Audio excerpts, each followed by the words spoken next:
And I will repeat my question if anyone has any problems with recordings of this event and used online.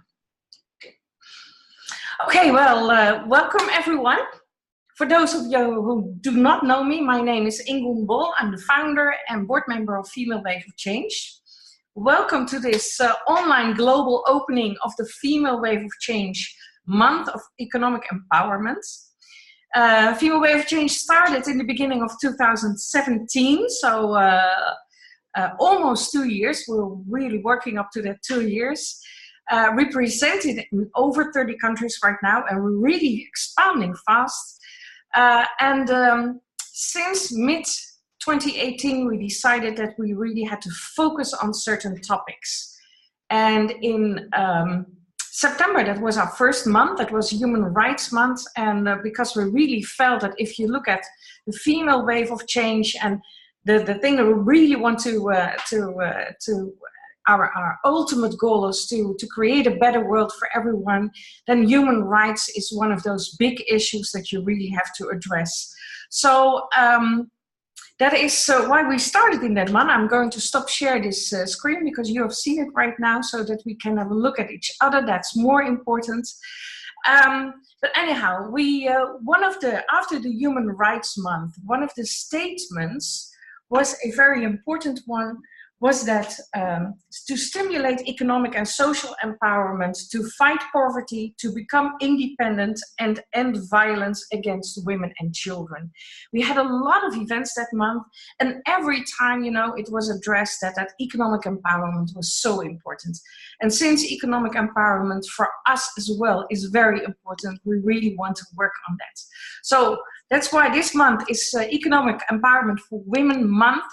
Again, we will have a lot of sessions. Today is our session of, the global opening with a lot of different speakers from all over the world. We have New York, we have the UK, we have Switzerland, we have Australia. Oh, Mireille, it must be so early for you right now. But really appreciate that you're here online. So more about it, Zimbabwe and everyone I forgot to mention. But anyway, we will get there. But this is for us very important. It's 2 weeks, a lot of events, online and offline.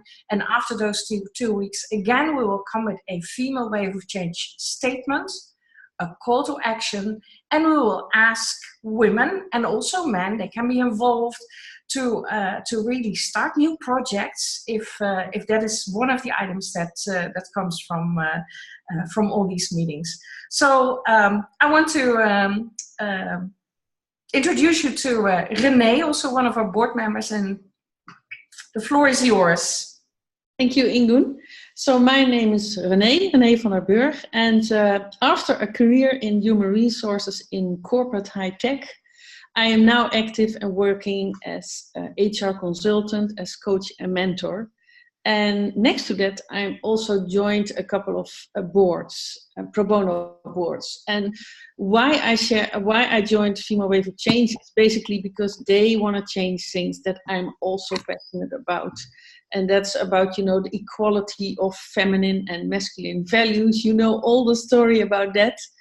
And the other thing is, of course, economic empowerment, because that's where, in my view, my experience, it starts. If you are economically empowered, you have so much more clout to just, define your own destiny. So I think it's really important. And I also love the fact that from the Human Rights Month events, it showed so clearly that economic empowerment is just, the stepping stone. Or a key stepping stone, let me rephrase it, a key stepping stone in also solving human rights issues. So I'm happy to join, and I'm happy to co-organize and be present here in our kickoff. What we will do today is we have invited all these beautiful speakers and powerful speakers and people who really live economic empowerment in very different ways, so, which is a very nice diversity that we can offer. What we will do is first we give all the speakers a couple of minutes to introduce themselves and a little bit on what they're passionate about, what they're working on. And then we'll do some Q&A. the first question is really about why do they see economic empowerment so important, and what they are contributing. So everyone has his or her own story to share in that part. And then another question we definitely will tackle is how we all think that Female Wave of Change can do more on economic empowerment. Because some of you may know, some may not, but we are really here to take action and make the change happen. And I think Ingun said it also, but I think it cannot be stressed enough. So that's why we feel it's important to also have a section in the call today on what can we really do and how can we step up and act. So that's it for the introduction, and I would just give it back to Ingun to go and start with introducing our speakers. Yes, we'll start, and we have not given the list. It's pretty random, so I would like to start with Mireille in Australia, and especially because we know she had to get up today very, very early. It's actually November 13 in Australia already. So it's November 13 here in Australia, and it's very early. It's 2:30 here. So, but I'm really excited to be here. I slept before, just for your own, to make sure that I'm awake during this session. So my name is Mireille, Mireille Toulekima. I'm based in Australia. I actually have a pretty full career. I'm a petroleum engineer by background, but I've branched out to leadership, coaching, and I'm championing a lot of projects, especially women in technology and in science projects, and really dedicating a lot of time to that. I founded a leadership organization, the Mireille Toulekima leadership organization, last year, and I also created a leadership system method that is the signature of this organization. So we are present in a certain number of countries in Africa, in Nigeria, in South Africa, in Kenya, and then in Australia. And our objective is really to spread all over the world, and with a target of 10 countries next year. So it's been an incredible journey. I joined Female Wave of Change few months ago, I think 5 months ago. I'm really excited as an ambassador for this region, and I think it's a great movement, and I like the idea of the wave, because I think each one of us can add something and to this wave, and that's the way it should actually go, as far as being a group of women pushing for our own empowerment instead of waiting for people to do it for us. So really getting excited, and I'll leave it to the next speaker. Thank you, Mireille. We will hear more about you, because I do believe that everything that you do is very interesting and very much focused on that economic empowerment. So thank you very much. We're going to the next, and very nice Namita Krul. She actually is a very good friend of our ambassador in the US, so Tina Thompson, and you actually traveled to the opening to the launch of the Female Wave of Change in New York, and you were already present at the launch of the Female Wave of Change Global here in the Netherlands. So you're very consistent in visiting us and joining us on online events. But actually, you are doing great projects. You have, on one hand, you have your career, your family, but also doing a great project, and we really like to hear more about that. But first, I would like to ask you to introduce yourself. Thank you, Ingun. Thank you very much. Good evening, all. Good morning in Australia. Yes, thank you for giving me this opportunity to be online, and I'm very honored. Hello to Australia. I'll start my story because that's where I started my journey in this life. I was born in Australia, actually, in Canberra. I'm born of Indian parents, but I'm living in the Netherlands. So it makes already from birth, I've been like a global citizen. Started years ago as a registered nurse and changed the course of life by becoming a financial analyst at a bank.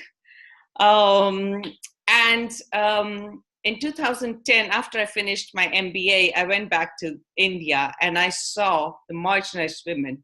Actually, I have adult children and they've grown up and they've been very privileged, like I was, to have enough to eat, enough educate. My parents were always, they were always helping us, with education, and we never had any needs. So when I went to India, I actually went with my husband to take our savings over there and spend half of our savings to invest in projects to help marginalized women. The choice was whether to find the right projects and how you would use the money, actually, how would you use the funding. But 2 days along the line of my journey, and I was asked to co-found FWoC Shelter. FWoC Shelter is a space in India where women come to learn and to work. And with the money they earn, that's when they can, buy 3 meals a day and send the children to school. So in 2010, together with an American friend, I co-founded FWoC Shelter. And after that, I co-founded New Yardsticks as well. And we took the business from a philanthropy business actually to a very sustainable business. And it's progressed in such a way now that we have empowered a lot of women over there. And now my partner has taken it over. Last year, I was invited by the Bill Gates Foundation to work towards contraceptive technology, looking towards the Family Planning Summit 2020. Having been a registered nurse, this took my interest. And so I started a new company, and the new company is called Mariri Body. And Mariri Body is a mobile technology. It's a mobile app to help marginalized women learn about the female cycle. So it's all about body literacy. And this way, I'll be able to help millions of women. So we're starting from economically empowering a few women to hundreds of women. I got hungry and thirsty. So now my ambition is to actually help millions of women. So that's what I do besides my day job. Mm-hmm. Thank you very much. We'll learn more about it because it's very impressive. And it's your daily job, but you have a full-time job as well. That's true. Yes, and a growing family. That's important. Absolutely. Yes. Yeah. You were you told me that it was, can we do this or not? Because you're going to be a grandma. Yes, that's true. That's good, but it's another reason to leave, to create a legacy, and that's very important. So it is, and to be very honest, this is also a way of educating your own children, who are, the youngsters. They're the leaders of the future, and if you set an example, then they will take it further. But you have to show your own actions before you can, share it with others. Mm-hmm. So, yeah. Yes. Thank you. Thank you. Renee.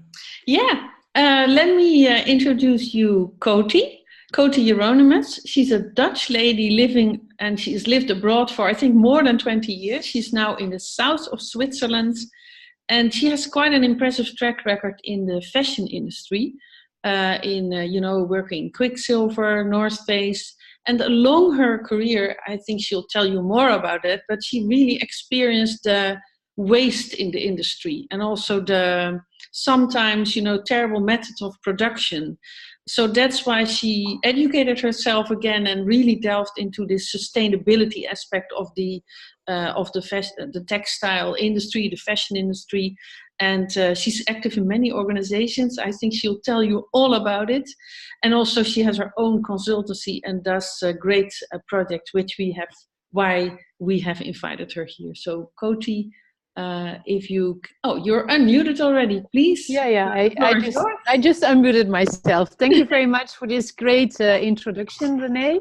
Yes, as you just said, I lived more than the half of my life abroad. So I lived in France, in the south of France, and I'm now living in the Italian part of Switzerland.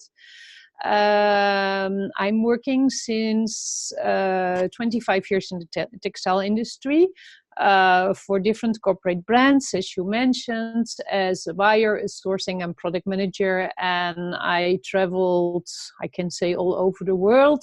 And I really saw this textile industry shifting from local or European production to production in the developing world, creating social and environmental problems. I really wanted to make a change, and went back to study. And after my study, since 2.5 years, I work on different projects with brands and NGOs in Europe and Asia, all focused on sustainability in the supply chain, not only on manufacturers, but also on what we call tier 2 and 3 suppliers. For example, herders, nomadic herders in Mongolia,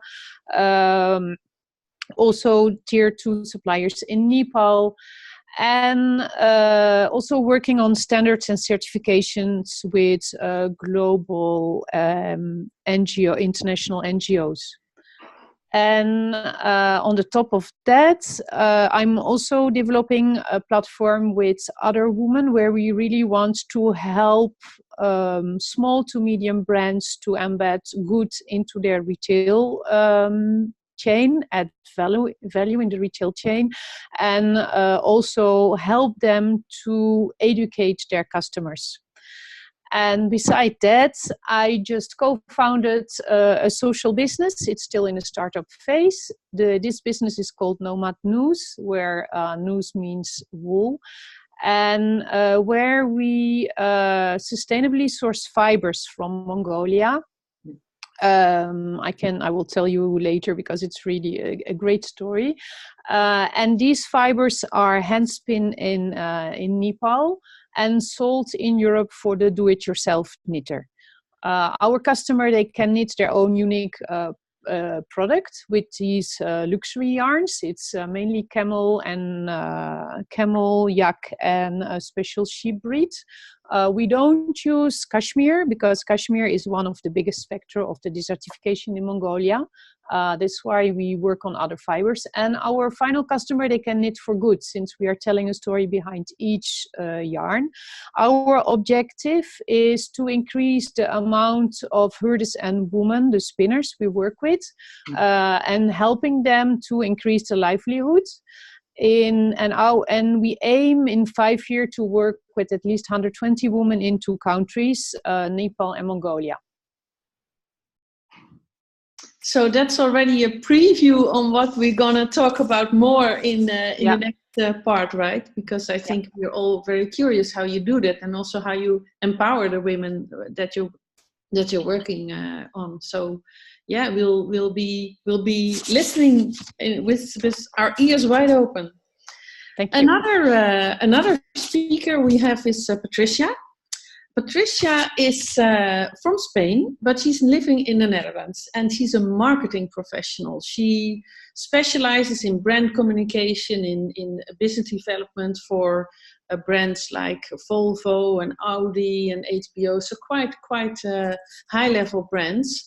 But before she could land that beautiful job, it was quite a hurdle and quite a challenge for her to enter the Dutch labor market. So once she landed her job, she thought about all these other partners of people coming into the Eindhoven brainy region. Most of them are men, technical men, and they bring partners who are highly educated, but you know how to tackle the Dutch labor market. So Patricia, together with Cindy, one of her good friends and also colleagues at the time, and still colleague, they founded a foundation, Fight Like a Woman.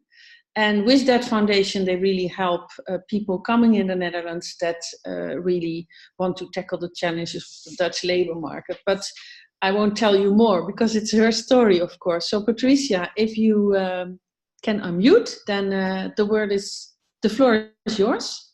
Yeah, sure. Thank you so much for the introduction, and good evening, ladies, and well, good morning as well.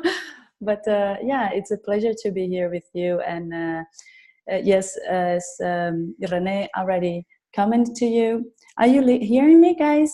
Sorry. Mm-hmm. Yeah, okay. As Renee was commenting to you, I come from Spain. Actually, it's a mix. My mom is Brazilian and my father is Spanish. So I grew up also as in a third culture at home. And then I moved to the Netherlands because, well, I have a Dutch husband and he's a technical guy, engineer, and he found a job here. And then I moved here without knowing many people. And yeah, as I had a career before, I would like to continue my career. And I didn't have much as a time gap because, yeah, I don't have children yet and I didn't have to step out. But just this changing of culture already generated a gap itself in order to find a job. And I struggled with that for a while until I actually landed this job in as well a marketing specialist in brand communication. And together with my partner Cindy, we start thinking, okay, how many women actually having the same issue than we are having? We realize that plenty of women are having the same issue, not only in here in Eindhoven, but also in the Netherlands in general. And not only women that come out like from another country, but also women that were here already working and had to step out of work because of child care or taking care of elderly as well. That happen very often. And just a time for volunteer or etc. And we see that every time you take a gap, it's very difficult to go back to the workforce because the HR culture, it's really meant to people that doesn't have much as a gap, right, without working. Gaps here, they are a little bit of a negative approach when it's done for people that stop working or studying. So if you do a study or if you go to another country to volunteer, so that could be something positive. So we use this link to tease companies to see the added value of having a career gap. And with this story and the shortage of talent that we have here in the Netherlands right now, that's up to 20%, we found the sweet spot. So HR managers need to have more creativity in order to find talents. And for the other side, the career gap that we have actually added value to our persons and to our skills as well. We upskill when we have a career gap. So this combination actually helped us to link women with a career gap back to the workforce with our foundation that's a non-profit named Fight Like a Woman. And while we are doing that in several ways, I can get into details later. I know that I'm already almost running out of time. But we are doers, so we don't keep in the theoretical part, but we actually take action and talk with companies and arrange these meetings and introduce them to women with a career gap in order to tap to their need of talent as well. So that's it in a nutshell. Thanks so much, Patricia, and we'll hear more about some of your plans. Thank you very much. Ingun, over to you. What I was realizing, and I don't know about you, but you know, there is this group here that is so multicultural, and you know, I think that's from Australia, New York, and from all over the place. But they all have these different cultural backgrounds, and they come from everywhere, have lived everywhere, and I just love that. So with all these impressions, that global mindset is already there. So I would like to introduce Raj, our male speaker panelist. We're really happy to have you here. You've been introduced to me by your friend Peter, who's he's one of my friends as well. And actually, Peter is probably going to be our first member of the Circle of Wise Women. That is very special. So, but we had some interesting conversations. So I would like to introduce you. You are in the UK, but obviously some international background. So the floor is yours. Thank you, Ingun, and it's a delight and an honor to be part of this group. What shall I tell you? So I started life in Sri Lanka. My father had the foresight to leave after the first pogrom, the first race riots. And at that time, it was possible to leave. Now, of course, if you tried to do that, you would be classified as an economic migrant and probably stripped back. But we came to the UK, and I grew up mainly in London, trained, Namita was kind of smiling because I trained in medicine. And had the fortune to be linked with a professor who was very interested in a whole range of issues, and I never really understood why, and I thought it was a bit weird, so I followed him around to try to understand why he was working on nuclear war and various other things, and I followed him around so much that I ended up becoming a bit of a protege, and started a peace and conflict resolution organization, which is going today. It's called Safer World. Ran it for 7 years, then ended up working as the head of advocacy for ActionAid, a kind of third world development charity. And there I saw how important the power of the corporate world was. And in a way, almost completely undercutting anything that NGOs and governments did. So I started to try to work with the corporate sector, first in corporate responsibility.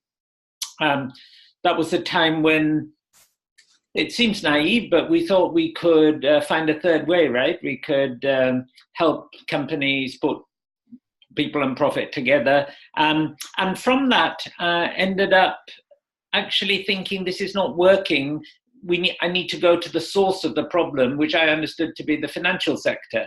So Namita, we've been sort of doing similar things, and I ended up being head of responsible investment at a very large UK pension fund called USS, University Superannuation Scheme, and then did that for 6 years, and then moved to AXA, which is a large global insurance investment manager, and did that for 6 years.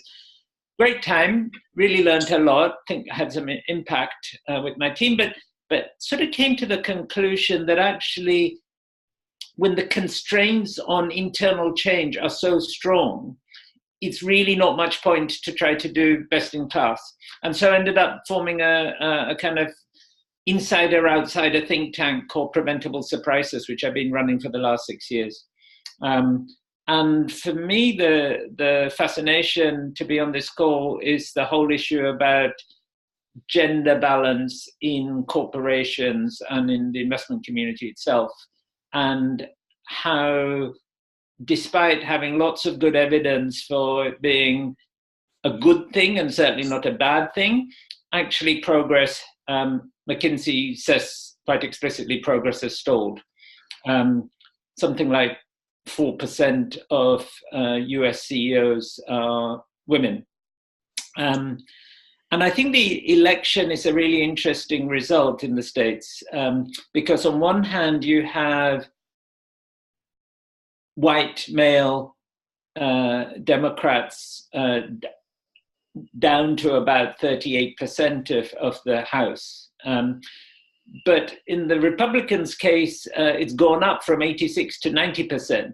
So there are actually only 12 GOP Republican women in that House. And I think you might have heard the chair of the Judicial Committee hypothesize that the reason that Judicial Committee has never had a woman over the whole history was that possibly that women didn't like to work so much.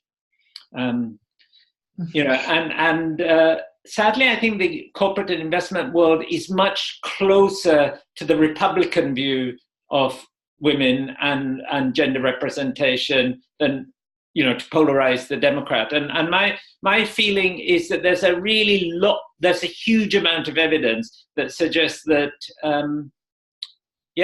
good gender balance is good for economic performance. So that's what I'm interested in. Okay, thank you. And you have built another organization.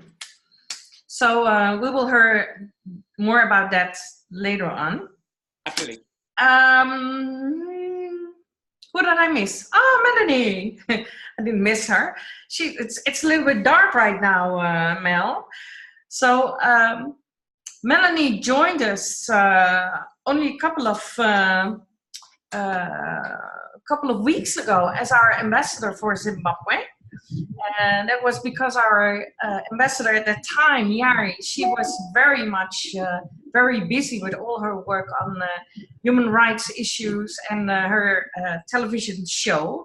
So since Mellany was already, she got involved with several online sessions already. So we really wanted her to be involved.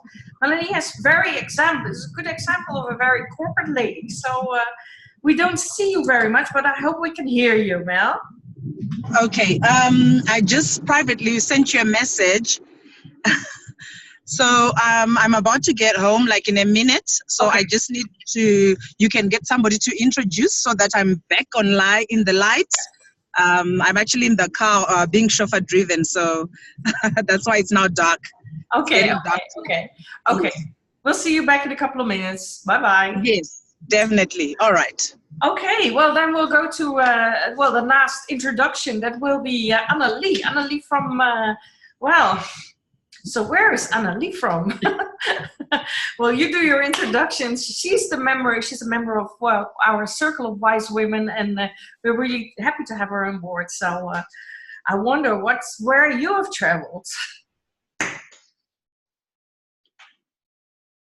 Unmute. Wait. It's a quick question. Yes, you can start now. Thank you so much, Ingun and Renee, and hello, everyone. It's a trick question when somebody says, where are you from? I always say, like, you mean now or originally? So my cultural heritage is Northern European from Sweden, but I was born and raised in South Africa. I lived there until I was 39. My 2 children were born there. I moved to Australia, where I lived for 18 years, and now I live in New York since nearly 3 years ago. At the age of 55, I decided that I needed to reinvent myself again, and I do that by changing countries. So that's a fun way to kind of see the world and reinvent yourself. Why did I join the Female Wave of Change? Firstly, I believe that I have been a champion of women's empowerment, since I was in primary school, I think. And it's just something that is a natural thing for me to do. I tend to champion the underdog, and let's face it, women have been the underdog for a long, long time. And if I succeed, my job is to help others to climb the ladder as well. That's what I believe leaders do. And so that's the reason to join Female Wave of Change. I guess the topic that I want to address today around female economic empowerment has its origins in the time that I spent in South Africa. I also worked in the area of corporate social responsibility for a long time at the transition from apartheid to democracy in South Africa, and spent a great deal of my career there leading and architecting some massive change at scale that was explicitly focused on bringing economic empowerment to communities that were financially and economically excluded or severely discriminated against under the apartheid years. That included everything from education to job skills to entrepreneurship training. In fact, I started the first co-working space in Zululand in 1996. So today they're called co-working spaces, but we were doing it way back then. The time that I sort of lived and worked in Australia, I ended up working in a large insurance, global insurance company that also did wealth management, and that kind of was all about economic empowerment too. But once again, women were totally underrepresented and still are in terms of their life savings and their skill at managing their finances. So that is a big hurdle for women's economic freedom, particularly as they age, and we live in an era of an aging population, and women and older women are going to be severely disadvantaged if they do not understand how to take care of their finances from a young age. And so that became a very, very interesting insight for me working in the financial sector and financial management. Now I live and work in New York. I work for a cultural consultancy that combines social and data sciences to solve world-changing challenges. And what is so interesting for me about the company I work for now, Sparks and Honey, is it's really about understanding how the world is changing. So we track emerging trends in culture and then help organizations who want to stay relevant in that future world with exactly how to do that strategy. This has implications as well at a personal level. So it has implications for women in terms of how do you remain relevant economically and culturally as the world is changing. And so that's the sort of contribution that I believe I can bring to the female wave of change and this topic of economic empowerment. Great, thank you, Annalie. And I think, you are a true global citizen, as you told us, but also you surprise us always with like the newest of the newest. And just before we spoke, you mentioned whether to find the oracle of truth of the future, which is another great term that you use. So this part that we're going in now is really about some action, some can do. So what are we really doing? And so basically the question is, why do we see economic empowerment as so important? And how do we all contribute? And I think it's great, Annalie, because you're already spoken about your passion and what you're doing, that you just continue and talk about what you would like to share on the importance of economic empowerment. So maybe you want to share already, how the drill is, right? Okay, cool. Well, I think, it's probably better if I went last, but there's no harm in starting with the far future. So economic empowerment, I believe, has very strong roots in education and the ability to participate in the economic realm by firstly having the skills to do so, either by making your own business or by having skills that are valuable to employers. So those are two ways in which you can become economically empowered. I want to focus a lot on how do you think about your skills for the very, very long term, given the enormous technological changes that we are living through. My interest in the future of work and the future of skills started really in 2005 when I was working for this large wealth management firm in Australia. I founded an event called the Amplify Festival of Innovation and Thought Leadership. It's a little bit not unlike what Raj was doing around, preventable surprises. My purpose was, how do we bring edge thinking into the organization? Because the year 2005 was characterized by the coining of the term Web 2.0 and alongside that Enterprise 2.0. And that was very, very significant because it was when the social web hit the enterprise and suddenly empowered consumers to be able to have conversations amongst themselves where brands were not necessarily present or expecting instant responses from corporations on issues that customers were having. So it was very much about the empowerment of the customer.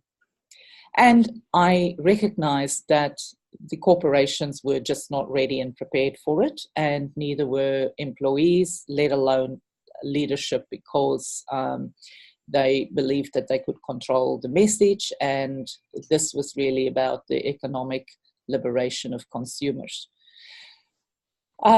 This era paralleled the rise of super corporations as we now know them. Facebook was essentially, went global in 2007.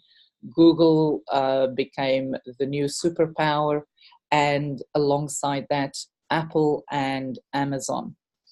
Now, unfortunately, this also coincided with a slide in female participation in every single one of these organizations.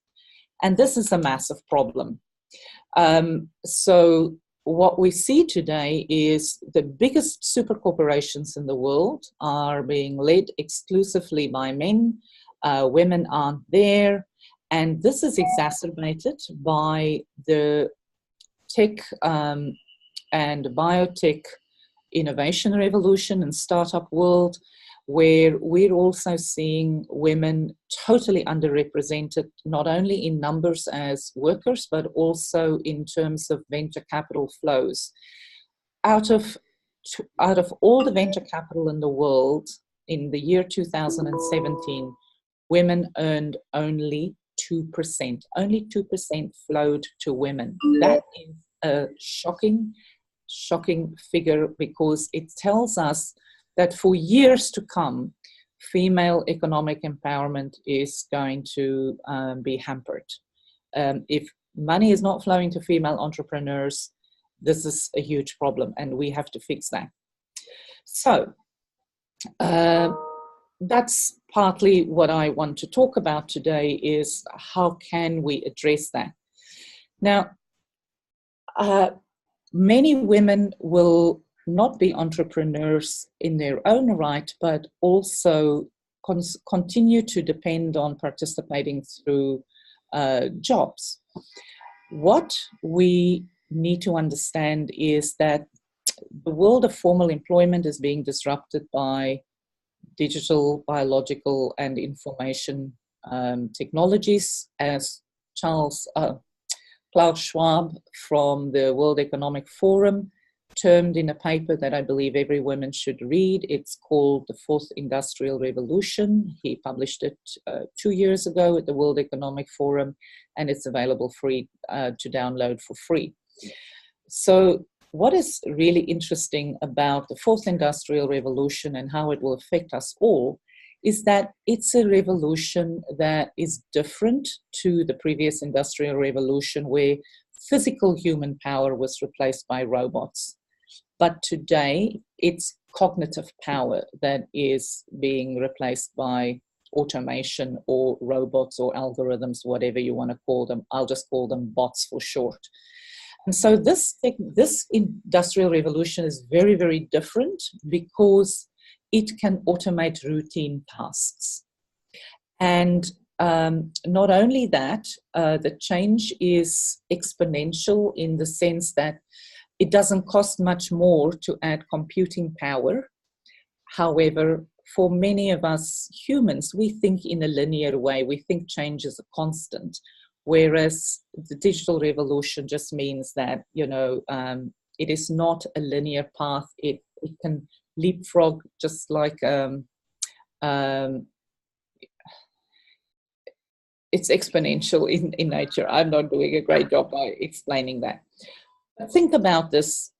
So when technology starts replacing routine tasks of humans, one of the ways in which technology is upgraded remotely, simply by making a change to a program, it's very hard to just remotely upgrade a human. And so that is another reason why for business people, it becomes very attractive to replace humans in many cases with robots, because in the long term it is cheaper, it's really much easier to upgrade, switch out, replace, etc.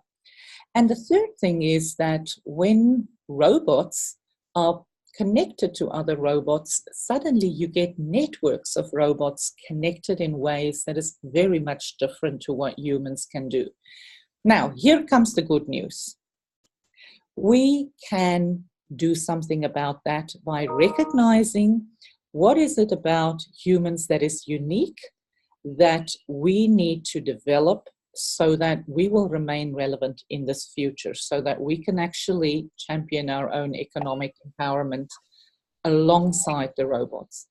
And I talk about this as the human operating system. We also know that many corporations are investing in digital technologies, but they often don't get the value that is promised because these leaders are not at the same time investing in the human operating system of their workers. So if you have the greatest technology, but you don't have people that know how to work alongside these technologies, you're not going to get the best of either world. So this is what I wanted to share with you today, is how do we upgrade the human operating system?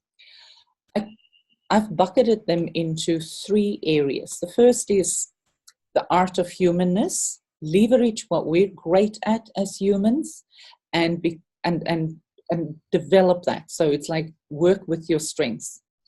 The second is working with the robots. And the third one is collaboration and navigation. So I have a little slide here that I'm going to just share my screen.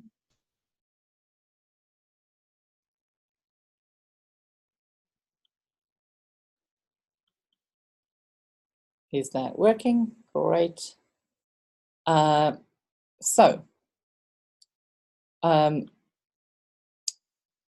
the screen, you can basically see 8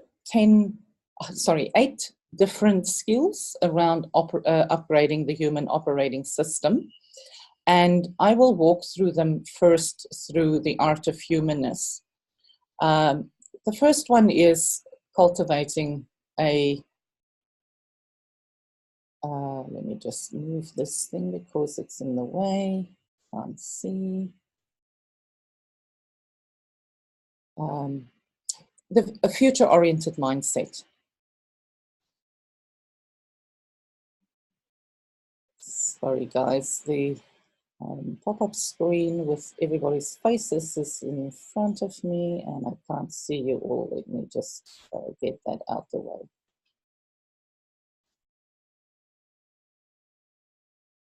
Are you okay? Yeah, yeah.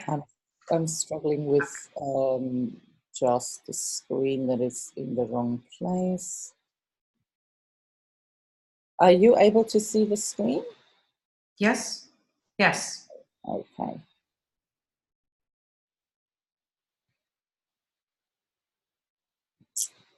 Okay, future-orientated mindset. So this is really about, understanding ourselves, understanding others, and understanding the universe around us. This is around interdisciplinary thinking and systems thinking. So one of the best ways that we can cultivate a future-oriented mindset is simply by putting ourselves in the shoes of other people, or as something as simple as taking yourself out of a familiar environment and placing yourself in an unfamiliar environment so that you can see with fresh eyes. That would be at the simplest level. One very interesting observation I heard or I read recently was that a symptom of this future-oriented mindset is how many Americans have a passport. So the lowest percentage of passports held is in Missouri, and the highest is in New Jersey. And it kind of gives you a sense of the global view and the differences that are held by people in these different states and how they vote. So this is a very interesting sort of a symptom of how do we get a world view is by literally, you know, putting ourselves in the shoes of other people to be able to see and understand from a different angle. The next one is the novel and adaptive thinking. Annalie, can I ask you something?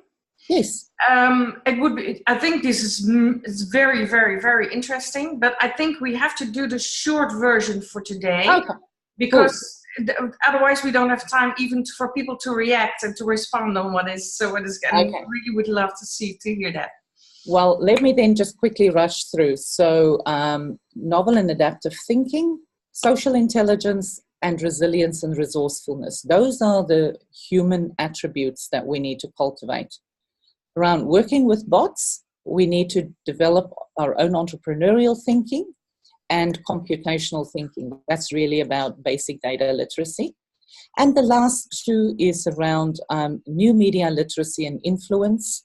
This is, we understand how influence now travels through technology and social. We've all seen that right now. We're actually living and experiencing that on this call. And the last one is around co-evolving with technology.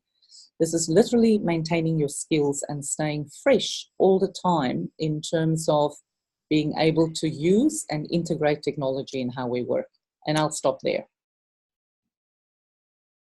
Okay. So now you have us hooked, Annalie. I mean, I think this would be terrific to have a separate session about all of this future-oriented thinking. And yeah, I think it's why you are in the circle of wise women, because you have this future-orientedness that can really start our thinking on hey, where are we, and what are we doing, and are we going on the right track? And yeah, I think for something completely I don't know whether we want to react now or that we want to maybe move on to some other examples, because in view of the time. So I'd just love to hear from some of the others what they are doing and why they see economic empowerment as such an important thing. And maybe we can go back to Coty, who is working with these women in Nepal and Mongolia, and just have her talk about what she's doing and how she's seeing economic empowerment. Indeed, I'm completely on the other side because in the business model with Nomad News we are developing, we're not going to work with bots, even if I think it's very interesting to hear about all these new technologies. And I'm also very much, I believe in circular economy, but there is also a trend between brackets of going back to natural sources. And we have to take care about natural sources, and that is where with the brand I'm co-founding, where I'm coming in, is that we are really trying to show that it is possible to source in a sustainable way, and it's not only with the brand but also on other projects I'm working on, and try to have a complete transparent supply chain, and also support the people to help them to keep their natural environment. And then the other step is that there is also this not only natural materials but also a demand for art craft. You can really see that art craft is coming back. It's still there, but it's coming back. People are interested in it, but maybe in a more modern version.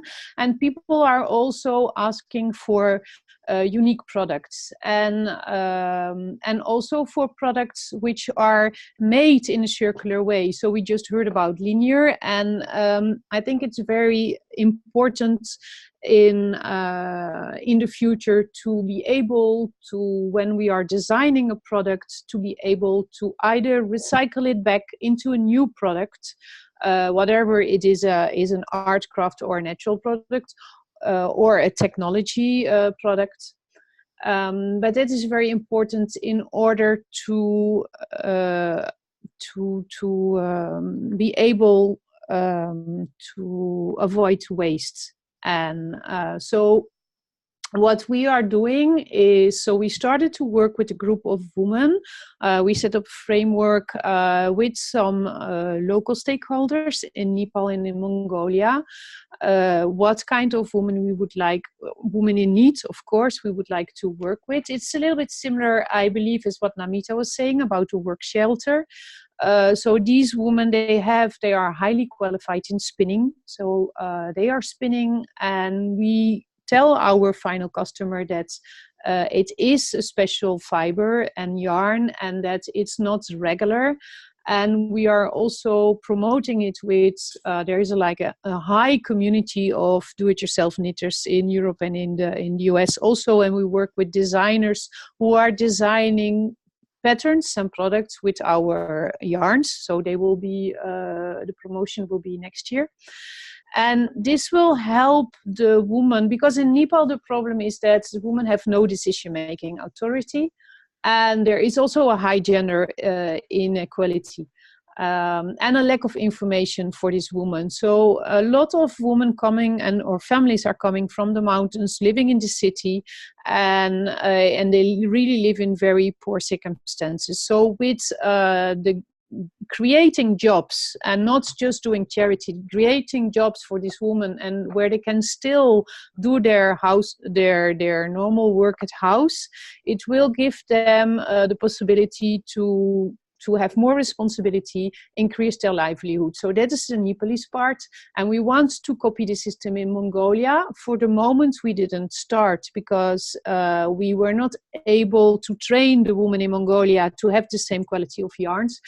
However, Mongolia women can have a higher level of education, and there are much more women with education. That is because the herders, they send often their daughters for education to schools, while their sons has to stay at home to continue the herdic life, the nomadic life, in fact.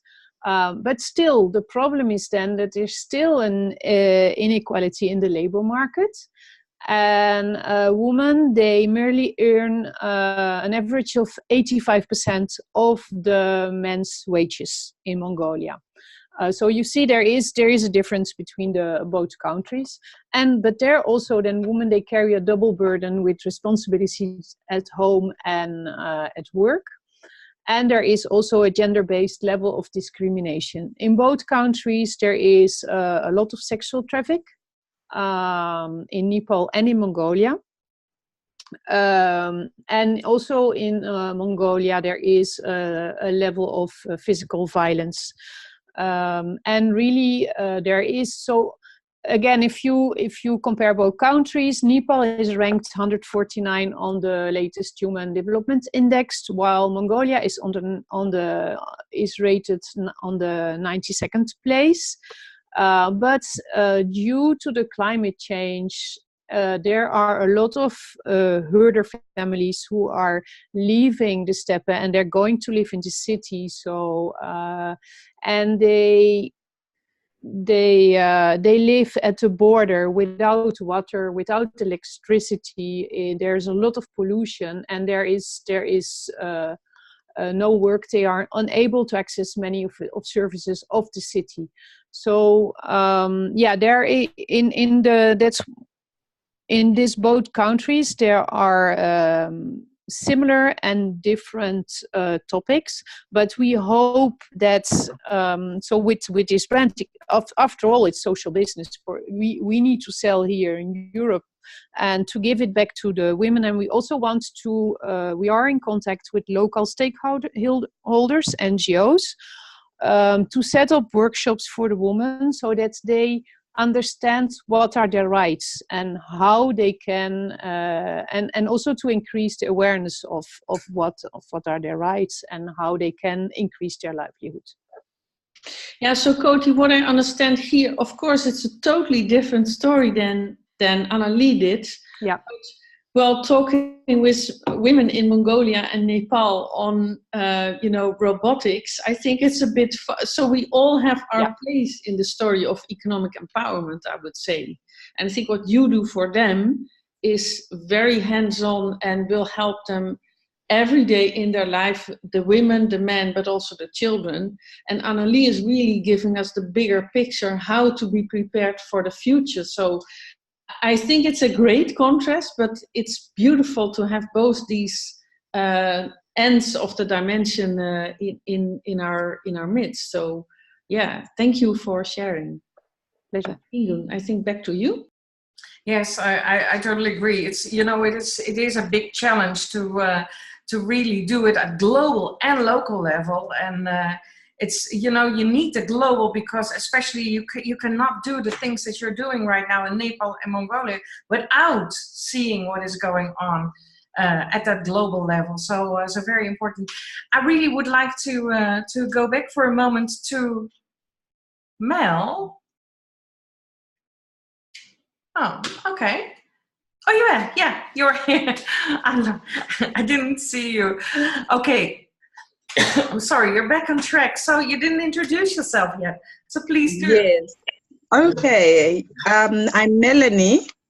And like Ingun mentioned, yes, I'm the typical corporate person. I was actually very happy to also bump into Patricia there. I think she has also that same experience as myself.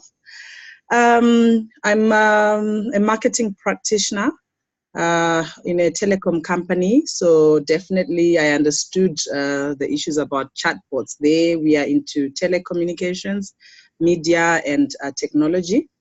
And my role there is definitely to just push out our brand communication and building brands and making sure that our customers understand the products and services that we offer to them. Outside that, I grew up here in Zim, born and bred in Zimbabwe. We are next to South Africa. I don't know if you know the southern part of Africa, but that's where Zimbabwe is found. It's a beautiful place. We host the Victoria Falls, and also we have a great climate in terms of sunshine throughout the year, with a very short winter. I went to a girls' school, and so I fully appreciate the issues that are around women and girls, as they grow.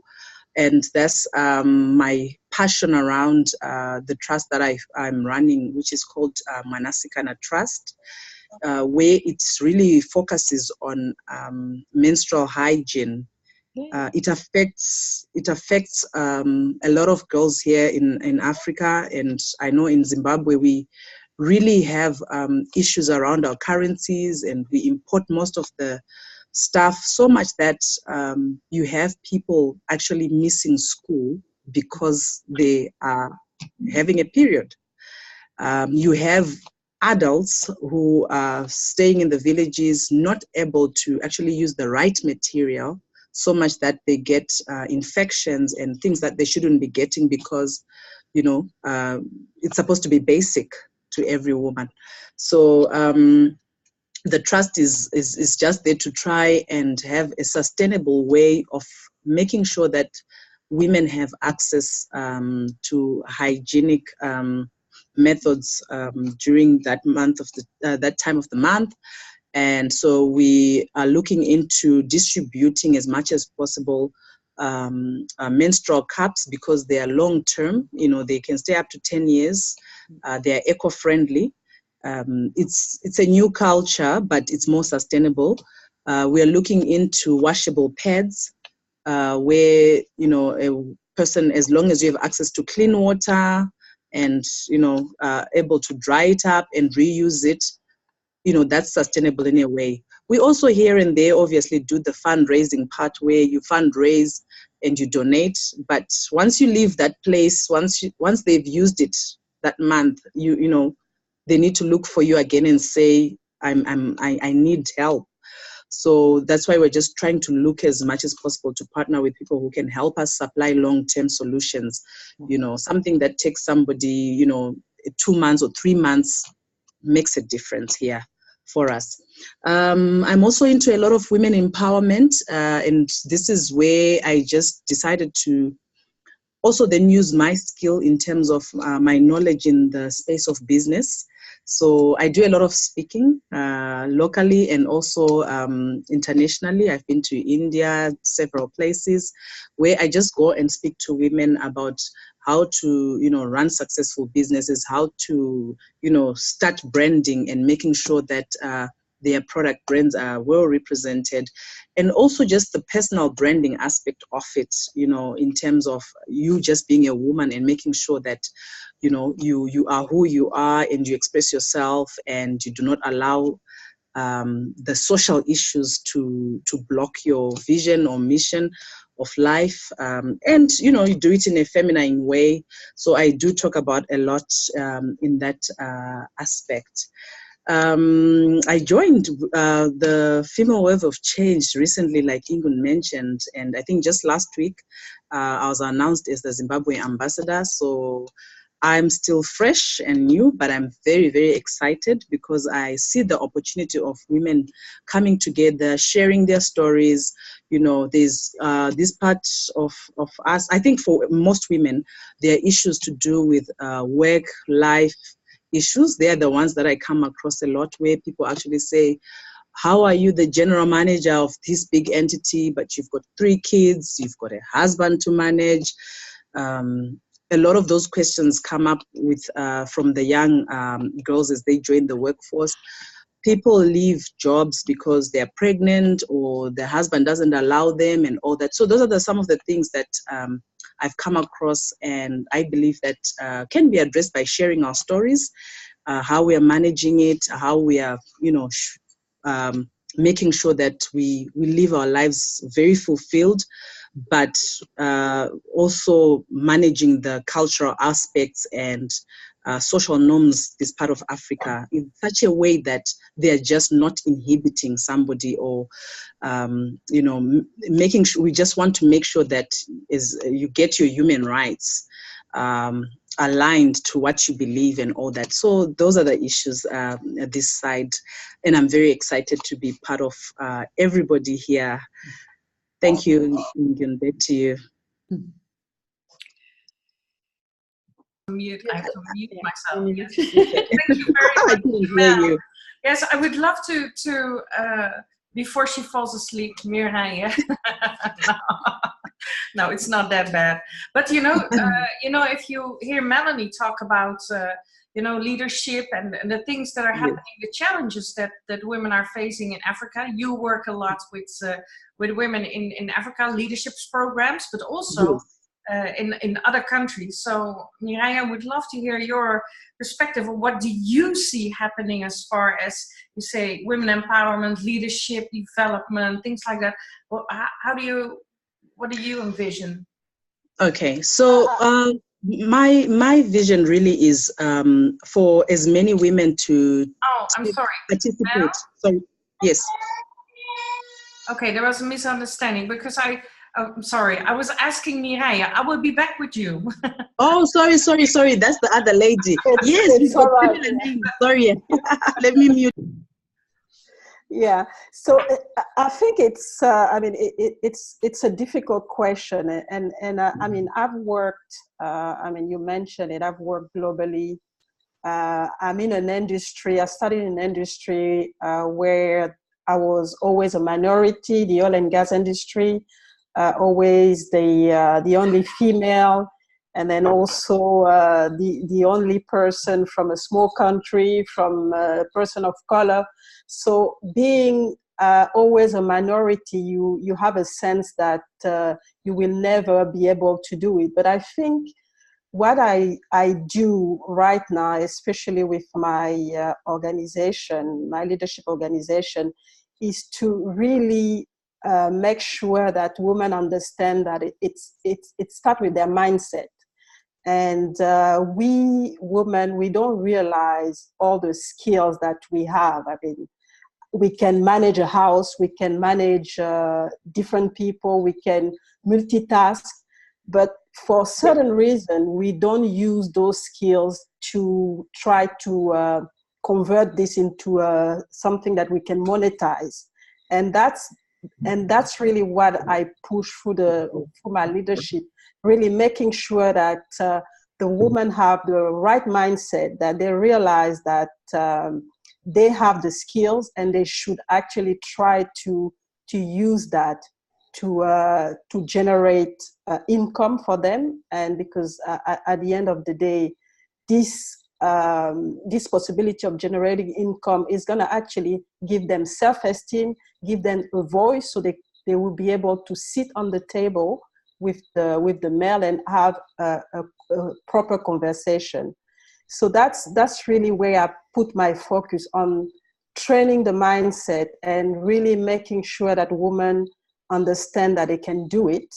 And there's training, the education is there, they can collaborate with other women to know exactly what are the challenges and what are the opportunities, and really capitalize on that, because it's very important to have this view so that they can actually progress in this sense. Because what I've realized working in the oil and gas industry globally is that women tend to wait to be 100% sure of what they're going to get before they actually, for example, put themselves for promotion or even take any risk. And that's where they really lose the battle, because when you see the male, what they do is sometimes they don't even know, the job or what they're gonna do, but they actually put their hands up and say, okay, I'm gonna first take the position, and then I'll learn around the way. And that's how they basically make sure that they actually climb the ladder. And we women were still trying to stay perfect and trying to and waiting that somebody actually notice her. And I think we need to start to be proactive, and that's really what I push for. Be proactive, put ourselves up there. Yes, we're gonna make mistakes. That's not a problem. Yes, people are not gonna understand sometimes what we're trying to do, but that's fine. We can always rectify. We can always go and train and take a course or training or go for a workshop.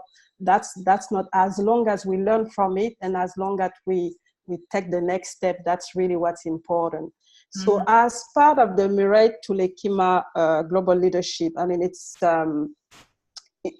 actually an organization that actually reach out to women and men, but we've actually had more women really reaching out, because and it's very focused on entrepreneurship, and that's really where they really need the skills to really get to put themselves out there and get the skills that they need to start becoming entrepreneur and really run a business, try to create some income for themselves instead of just working for the government for some of the countries in Africa, and really sometimes be frustrated because they don't really go anywhere. So that's really the focus that we put on.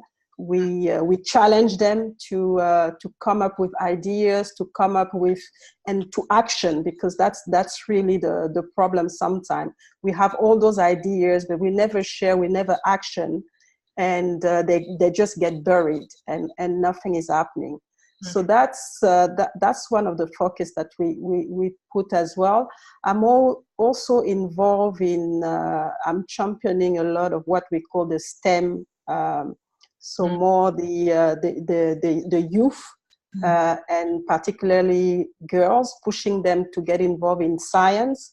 And why in science? First of all, because what we see is that all the jobs where, the on the financial side that actually going to be paying more are actually in this sector.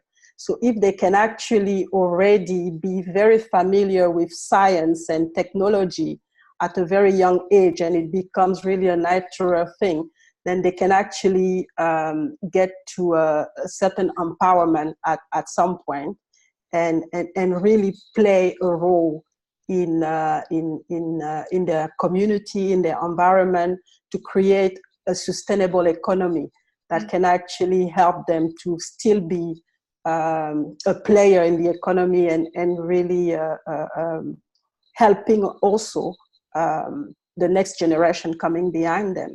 Yeah. So that's really what I see. I see it. It's really, for me, it's a mindset, and we really focus on working on the mindset, making sure the women are really getting all the self-esteem, the courage, taking risk, and really trying to implement things and start to really empower themselves and have a strong voice in particularly in the oil and gas industry, in the energy sector where I am, but it can also translate into other industry. Thank you, Mireille. Yes, this is very, very interesting, and I do believe that also, taking responsibility and really, because also the story, everything that Annalie has been telling us about, there's still the predictions are that 40 to 50% of the jobs will be lost. There will be no jobs in return, but there will be work in return. So taking responsibility, creating your own enterprise, your own business, that is much more taking control of your own future. That's very important. I'd like to, I see hands where we have to watch the time because I don't know how much, I think we have enough material for the next 4 hours. So, I would like to move to Raj, because I know, you come from that very masculine environment. You must have seen things happening like this, but you also created that new platform, Living Adventurously. Is that also something because you see that the way it went, that change need to happen? What was it? I'd love to hear your impression. Sure. Well, I work in the institutional investment world, which is a bit like Mireille was talking about. It's not the oil and gas sector, but it's very male-dominated, and it's a particular kind of alpha male, hyper-competitive thinking, and it's one of the reasons, Ingun, why I'm so interested in changing the culture of that sector, because I think it has a very big footprint. Boards respond to the signals that investors send. And if investors who are mainly men, sending those signals of the kind of culture that they're looking for, that alpha quarterly capitalism kind of culture, that's what's going to happen. And in that context, it's very hard to empower women because it's the wrong context. And so in a way, what I'm personally interested in is not so much for me, the focus on empowering women. I think that's critical and it's what's happened. But I think the challenge is the men. And dealing with the male culture that keeps it white, straight, etc., etc. And when you look at how long the investment community has had data, I mean, there's a lot of data from McKinsey and elsewhere which shows that gender balance improves economic performance. There's a lot of data which shows that female fund managers have a better long-term risk-adjusted return profile than their male competitors. So I'm not saying replace every man with women, but I think that there's a really strong objective empirical evidence for balance, and it's not happening. It's really happening quite marginally. It's happening with kind of a token, I call it tummy tickling engagement. Investors will go and see companies. Often they'll send the head of corporate governance, who may be a woman, to engage with the company but actually the power rests with the male portfolio managers. So that's why I'm focusing on the other side of the problem, really, the challenge. And I've just written an article which is called Gender Balance, What's Your Excuse? And I'll happily circulate that, because it's basically saying that we've had years and years of empowerment and trying to fix the female problem, but actually the problem is getting on and saying we need targets and we need brave leadership, and we need to have an alliance of progressive men working with women to create that different context. And then that tracks down at all levels, because it's as important as men having access to paternity care. It's important to have diversity, including people of color. But these are sort of micro cultural issues which can't be addressed by the investor. It has to have a board, which is that context. I set up Living Adventurously partly because I was frustrated with the pace of change, but also partly because I've recently been diagnosed with cancer, and the sense that I have is that it's time to have fun as we address these really big challenges, be they populism, fascism, refugee crisis, climate change, all these big issues. We're not winning at an objective level. And part of the reason is, I was listening to our last speaker and she was talking about perfection. And I think the key is to be brave, not perfect, and to have fun in disrupting the system. And we're being a little bit too polite and incrementalist. And so hence, Living Adventurously is the title of the network I've set up. I feel like it's a sort of, I didn't know about Female Waves of Change. I might have joined that as your honorary London member. But I feel it's a very simpatico organization. And our keynote speaker was a woman who I have a lot of respect for, called Margaret Heffernan. And if you haven't heard her, she's really worth listening to. She talks about willful blindness a lot. So yeah, I look forward to working with Female Waves of Change with this Living Adventurously platform, which is probably a little bit more UK focused than globally. Thank you, Rashi. I know there's still a lot of challenges, and there's also in your funding industry, because startups and women startup getting fundings, that's a hell of a lot of that's almost not possible. So I would like to shift to because we're really getting out of running out of time.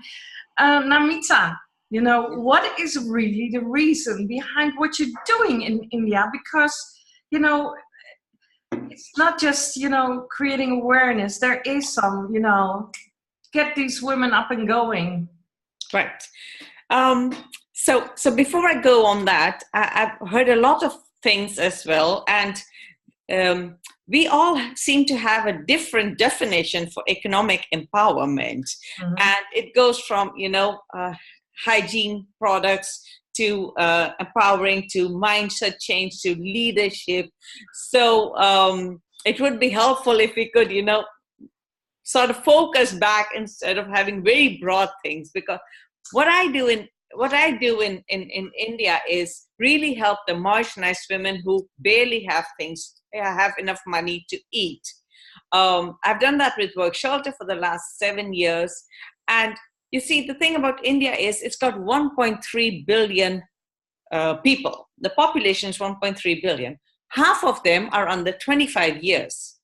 Half the population, 65% is under 35 years of age. They don't know anything about fertility. At least the semi-literate women don't know. And young girls, I believe, I'm told, think that when they have the menstruation, that's when they're fertile. When I heard this last year, I was surprised. I was already working in India for 7 years, and with my nursing background, my antenna went up. How can it be possible that at this age, you have women, young women, thinking that if they have their periods, that's when they're fertile. So when they're not having periods, they're not fertile, you mean?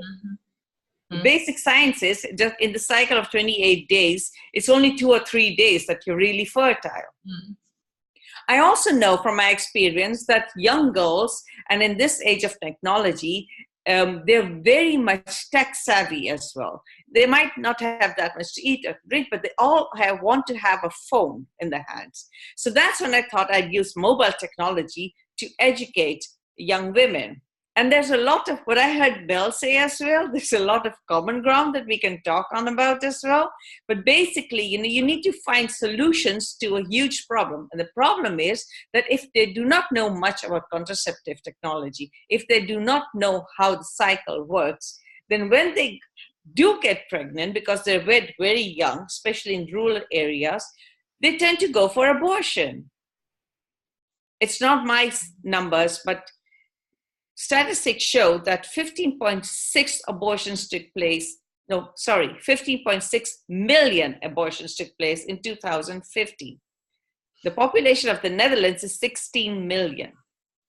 Mm-hmm. Imagine wiping out the whole population of Netherlands in 1 year. Mm-hmm. That's what got me triggered to find a solution for that. So that's what I'm working on. It's called Mariri Body. And Mary means my in Hindi. It's my body. I know how my body works. I can take control of my healthcare. And once I have control of my healthcare, then I can also learn and use other skills to be economically empowered by being able to work. Mel just suggested, Mel just spoke about it. Women who don't have the means for the menstruation don't go to school, don't go to their work because they don't have it. Creating awareness on how they can get those products is what she's doing, which is very encouraging. Understanding about the female body is another matter. That especially goes for India, and I'm sure it also goes for many countries in Africa. So that's what I'm working on. Mm-hmm. I'm sure that you and Mel have lots to talk about, and that's also what's happening in Female Wave of Change, that women and men all over the place, they just connect because they can learn from each other and accelerate the change that they're all making. Right. So we are already over time, but I just want to give Patricia the opportunity to talk about why she thinks economic empowerment is so important. And the thing is, I just want to have you focus, Patricia, on the HR innovation. So I think we know what your foundation is doing, but how have you made your HR innovation work? So maybe we can hear you speak about that. Okay, sure. I will be brief because of the time, but we see that here in the Netherlands a lot of innovation going on, and this, of course, in Europe in general, and this area a lot of innovation going on and technical things and all areas. But we saw that there was a lack of innovation in HR industry. Because in the Netherlands, it's still like only 4% of women get to the C-level, and then only 26% of them get to mid-management also. So it's a struggle. The way we are doing to try to change that, of course, one action is very restricted for women with a career gap, because, well, these women always start working because here, luckily they can go to work and they go to university and they are high qualified, but then they drop out in the middle of their careers for taking care of children and etc. So they have all this knowledge and this background, professional skills with them, and plus the experience they have with the gap. So what we do is that we created a program that we call Link to Experience. And it is a program that allows women to go back to work. They work in a project within a company during a short period of time, from 3 to 6 months, so that, with a real assignment and not just there for learning, but to bring to the table what they have to offer as well, and to prove their value. So they work within companies and in their background knowledge, of course, and these 3 to 6 months, they are actually just having the opportunity to go back to work and to close their gap. So that's not only us here in the Netherlands doing. It's a program that takes place also in UK, US, in several organizations. And this program, what allows is that what's in debt for companies is that, well, they lose all these talents that they invest for so long because women left the work, so that now they can have a big return of investment when they come back. They have this lack of knowledge about how knowledgeable are these women and how talented they are. They're afraid of this time gap they have not working. But once they are in contact with them, they see that they can bring a fresh and diverse point of view to teams. They change the whole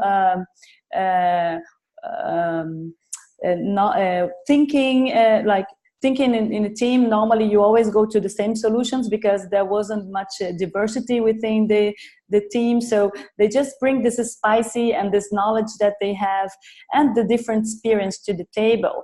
So 99% of the women that started this program in Europe actually stayed within the company. And the rest of them use this program as a trampoline to get another job because now they have their gap closed, right? So that's what we are doing here, and we are very happy to give the opportunity to these women go back to work, because to be able to be equal, you also need to develop yourself, all your areas, and one of them that's very important is work-wise. So that's how we are trying to keep the equality here in the Netherlands, yeah. And I know, having worked in HR a long time, that HR can be a little bit, conservative. So they're really doing a great job by convincing the companies. Thank you, Patricia. Yeah, sure. Ingun? Yeah, so I would like to give Mel the last word.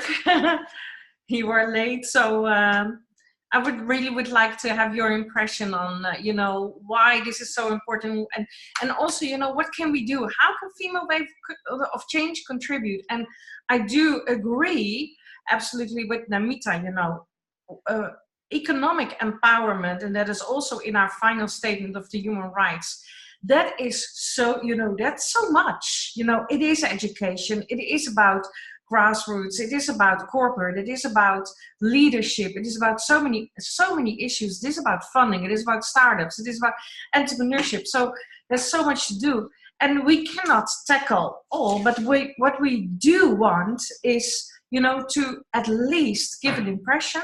And we really hope, because this will be online, that more and more people will watch it, and that they will approach you as, and say, okay, I can help you, or I really want to talk to you, or, things like that, because there is where it starts. I love to see where Namita says, Mel, we need to talk, because that's where it starts. And, this is about grassroots. I love to see what they're doing in what you're doing in India, what you're doing in Mongolia, Nepal, what is happening in Africa. There's so much going on, but it is also this global issue that is, the things we're shifting. This, there's so much change going on, and we have to be aware. Of course, we need those women in STEM. So important, and I'm an engineer, so I really love that. But this needs to be, it needs to go further. It needs to be the next step. And change is, and I agree with Annalie, it is going exponential. So we have to be aware of what is happening and prepare ourselves. But I also think absolutely what Raj said, we have to have fun on the way. That is so important. And we cannot be perfect, and we don't have to be perfect. Just do it. Okay. Mel, sorry, maybe that were your lines. That's right. Yeah, what I love about this, and even the talks from the different women, it just shows the diversity that we all are, and the different regions have different issues, and just sharing them opens your mind. I enjoyed, I love the STEM issues too, because I'm, from the corporate side, we look for students who are in STEM, we nurture them, and we want to employ them in our companies. We're looking for, the latest whiz kids to help us bring the next product. And, the empowerment comes in broad topics for women. But the point is, that bringing that jewel that we all carry out is what we are trying to achieve. Whether it's about menstrual hygiene, like Namita was talking about. So for me, it's that awareness that we're bringing to each other, and being able to network, being able to share the stories, and having people out there who then empathize and say, you know what, there is something here in the Netherlands that somebody can contribute to.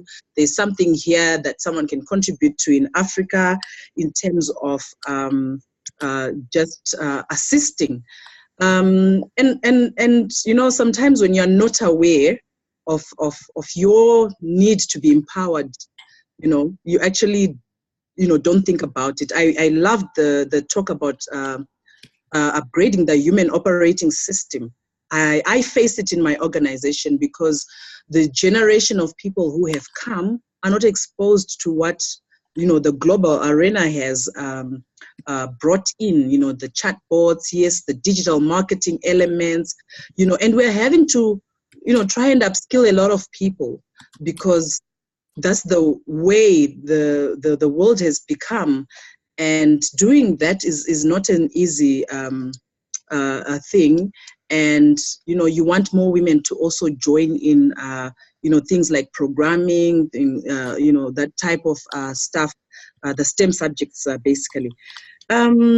But again, whenever you empower a woman, I always say you are empowering a family, you're empowering a community. Women are very sensitive, they're nurturing. It's rare for women to overly abandon their own children and families. So, whatever form of empowerment and, menstrual hygiene for me is of importance because having a school dropout because they cannot face embarrassment every month is heartbreaking. And an intelligent child stops coming to school because they couldn't afford, kills a whole generation, because in Africa, she's likely to be married at some stage. And in the end, you have people getting married very early. So that's another thing that we also fight and empower women to say, you know what, you don't need to be married for your issues to be resolved. Actually, marriage gets you into worse situations, actually. Because you are not financially stable or financially empowered, you become the first part of abuse, because you're not bringing anything on the table besides waiting to try and raise children. But once children come, sometimes men think, oh my goodness, this woman can't stop giving birth, because they're also not educated on issues to do with what Namita was talking about in terms of their own issues to do with, contraceptives, etc. So I love the diversity that we're seeing here. It's broad, we can bring it in, but I believe that the more we share these diverse stories and resolve them and take action as a female wave of change, we will be able to actually, impact one person at a time, one group at a time, and before we spill over the borders, because that's what we are. I'm next to South Africa. I'm expecting Mozambique to come up soon, Zambia, Ingun. That's a task for all of us to say, let's be so connected and continue to empower each other in the various issues that we face in the environments we live in, depending on what we can quickly act on. And so that we bring that impact in a huge scale. Over to you, Ingun. Or to me, doesn't matter. Renee. Thank you very much. And that was such a powerful and passionate statement, how you bring this, the fact that the girls just miss school because of this. And this is also what, I also learned so much because there are so many different issues. The level of abstraction and the level of complexity is so huge in this whole economic empowerment issue. But I think what we are doing is we, step by step, one person can make the difference. And that's what we all do in our own fields. And if we all do that together, then what wave we will bring. So the last thing I want to mention, because I'm also together with Ingun very proud on the next thing we are doing, because out of human rights, but also from the thoughts on economic empowerment, we are building our own leadership transformation journey, again with the support of people in our own female wave of change community. And it's beautiful. Mireille is part of it, and many more that are not in the call. So it's just a great thing that we are looking forward to. So I would definitely invite you for next Monday, same time, maybe a different Zoom link, but we'll talk about that, where we will launch Women Leading in Change, our transformation leadership program.